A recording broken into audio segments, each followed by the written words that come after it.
عید والے دن بچوں کو اور اہل و عیال کو ذرا فراوانی دینی چاہیے،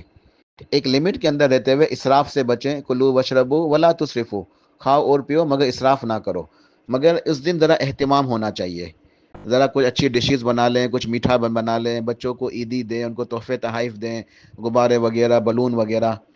دیکھیں ہم لوگ ان چیزوں کی اہمیت کو سمجھتے نہیں ہیں، ہم لوگ کیا کرتے ہیں،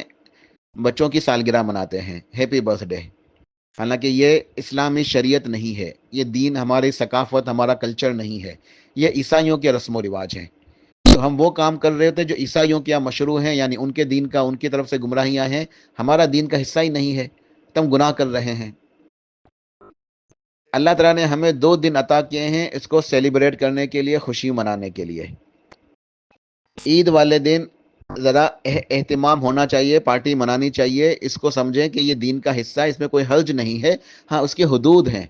کہ اس کے اندر اسراف نہ ہو، بلا وجہ زیادہ جو ہے اس کے اندر حد سے نہ گزر جائیں، اور کوئی منکرات گانے وغیرہ یا کوئی جو ہے نا ایسی محفل ہے جس کے اندر جو ہے وہ عورتیں مرد وغیرہ مکس، اس طرح کی چیزیں نہیں، منکرات سے، گناہوں سے بچتے ہوئے، لیکن خوشی منانی چاہیے۔ یہ خوشی منانے کے، خوش ہونے کے، خوشیاں بانٹنے کا دن ہے یہ،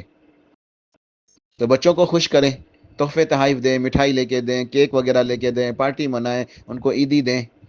تو وہ کام ہم جو دوسرے دنوں میں کرتے ہیں، سالگرہ وغیرہ منا کے، وہ غلط کرتے ہیں۔ یہاں ہے اس کو انجوائے کرنے کا دن، یہ ہم اس کا اہتمام نہیں کرتے، تو یہ جو ہے وہ اسلامی طریقہ نہیں ہے، اور ہمیں سنت کے مطابق اعمال کرنے چاہیے، تو اس دن خوش ہونا چاہیے۔ پھر عید کا دن ہے زیارتیں کرنے کا، ملاقاتیں کرنے کا، خوشیاں بانٹنے کا، جائیں عزیز و اقارب سے، رشتہ داروں سے ملاقاتیں کریں،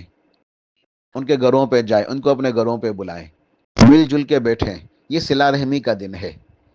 عید کا دن صلہ رحمی کرنے کا دن ہے، مل بیٹھنے کا دن ہے، خوشیوں کو بانٹنے کا دن ہے، انجوائے کرنے کا دن ہے۔ اسی لیے عید والے دن روزہ رکھنا بھی حرام ہے، عید والے دن روزہ نہیں رکھا جاتا، جائز نہیں۔